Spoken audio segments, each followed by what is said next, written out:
ಸೂರ್ಯ ನಮಸ್ಕಾರದಲ್ಲಿ ಜೋಡಿ ಇರುತ್ತೆ. ಇದು ನಮ್ಮ ಗುರು ನಮಸ್ಕಾರ ಅಥವಾ ಹನುಮಾನ್ ನಮಸ್ಕಾರದಲ್ಲಿ ಪಾದ ನಮ್ಮ ದೇಹದಷ್ಟು ಅಗಲ ಮಾಡಿಸ್ತಾ ಸ್ಟಿಪ್ ಆಗಿ ಇಟ್ಕೊಳ್ಳೋಣ. ಈ ರೀತಿ ಸ್ಟಿಪ್ ಆಗಿ ಇಟ್ಕೊಳ್ತಾ ಎದೆ ಭಾಗ ಹಿಗ್ಗಿಸ್ತಾ ಉಸಿರಾಟ ಸಹಜವಾಗಿ ಮಾಡ್ತಾ ಈಗ ಎಡಪಾದದಿಂದ ಶುರು ಮಾಡೋಣ. ಹನುಮಾನ್ ಧ್ವಜಾಸನ. ಮಂಡಿ ನೇರ ಇರಲಿ, ನಮ್ಮ ಹಸ್ತಗಳು ಸ್ಟಿಪ್ ಆಗಿರಲಿ, ಮೇಲೆ ಕೆಳಗಡೆ ಹೋಗಿರೋದು ಬೇಡ. ಒಂದು 30 ಡಿಗ್ರಿ ಆಕಾರದಲ್ಲಿ ಸ್ಟಿಪ್ ಆಗಿರಲಿ ಸ್ಥಿತಿಯಲ್ಲಿರೋಣ. ಸೂಪರ್. ಹಾಗೆ ಧ್ವಜ ವಂದನಾಸನ. ಬಲಪಾದ ಮಂಡಿ ನೇರ ಇರಲಿ, ನಮ್ಮ ಎಡಪಾದ ಫುಲ್ ಎಲ್ ಶೇಪಲ್ಲಿ ಫುಲ್ ಬಾಗಣ ನಮಸ್ಕಾರ ಸ್ಥಿತಿ ಸ್ಪಷ್ಟವಾಗಿ ಇಟ್ಕೊಂಡಿರೋಣ. ಸಹಜವಾದ ಉಸಿರಾಟ ಮಾಡ್ತಾ ಇರೋಣ. ಸಾಧ್ಯವಾದಷ್ಟು ಬೆನ್ನು ಕತ್ತು ನೇರ ಇಟ್ಕೊಂಡಿರೋಣ. ಹಾಗೆ ಏಕಪಾದ ಪ್ರಸನ್ನಾಸನ. ಪಾದದ ಪಕ್ಕ ನಮ್ಮ ಎರಡು ಹಸ್ತಗಳನ್ನು ಒತ್ತುತ್ತಾ ಪುಸ್ತಕದ ಭಾಗವನ್ನು ಒತ್ತಡ, ಹಾಗೆ ನಮ್ಮ ಎದೆಯ ಭಾಗವನ್ನು ಸಡಿಲಗೊಳಿಸ್ತಾ ಶಿರ ಭಾಗವನ್ನು ಹಾಗೆ ಚಾವಣಿಯ ಕಡೆ ಸ್ಥಿತಿಯಲ್ಲಿ ಒಂದು 3 ಕೌಂಟ್. 1 ಹಸ್ತಗಳನ್ನು ಒತ್ತಾವಣ ನೆಲಕ್ಕೆ. 2 3 ಹಾಗೆ ಭೂಧರಾಸನ. ಎಡಪಾದ ಹಿಂದೆ ತರ್ತಾ ಶಿರಭಾಗವನ್ನು ನೆಲಕ್ಕೆ ತರಿಸ್ತಾ ಪುಷ್ಟ ಮೇಲೆ ಇದ್ರೆ ಮಂಡಿ ಬೆಂಡ್ ಮಾಡೋದು ಬೇಡ. ಮಂಡಿ ನೇರ ಇದೆ, ಹಿಂಡಿಯ ಭಾಗ ನೆಲಕ್ಕೊತ್ತಣ. ಮತ್ತಷ್ಟು ಸ್ಥಿತಿಯಲ್ಲಿ 2 3 ದಂಡ ಭುಜಂಗಾಸನ. ದಂಡ ಹೊಡಿತಾ ಮೇಲೆ ಬರೋಣ, ಭುಜಗಳನ್ನ ನೇರಗೊಳಿಸೋಣ, ಪುಷ್ಟವನ್ನು ನೆಲಕ್ಕೊತ್ತಣ.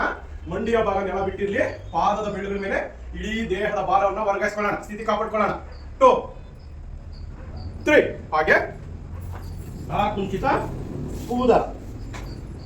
1 2 3 ಎಡಪಾದ ಬೀಸಿ ಎಡಹಸ್ತದ ಪಕ್ಕ ಬರಲಿ. ಏಕಪಾದ ಪ್ರಸನ್ನಾಸನ. ಪುಷ್ಟವನ್ನು ನೆಲಗೊತ್ತಣ, ಭುಜಗಳನ್ನು ನೇರಗೊಳಿಸ, ಶಿರಭಾಗವನ್ನ ಚಾವಡಿಯ ಕಡೆ ಸಹಜವಾದ ಉಸಿರಾಟ. 1 2 3 ಧ್ವಜ ವಂದನಾಸನ. ಸ್ಟಿಪ್ ಆಗಿರೋಣ, ನಮಸ್ಕಾರ ಸ್ಥಿತಿ ಸ್ಪಷ್ಟವಾಗಿ ಇಟ್ಕೊಂಡಿರೋಣ. ಇನ್ನಷ್ಟು ಭಾಗ 1 2 3 ಸಮಸ್ಥಿತಿ ಸ್ಥಿತಿ ಬರೋಣ. ಹಾಗೆ ನಿಧಾನವಾಗಿ ವಾಪಸ್.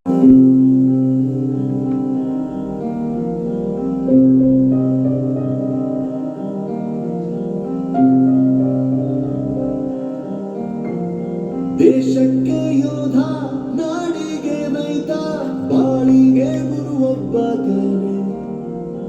ಅಕ್ಷರ ಕಲಿಸೋ, ಅಜ್ಞಾನ ಅಳಿಸೋ, ಅವನೂನು ಅನ್ನದಾತಾನೆ.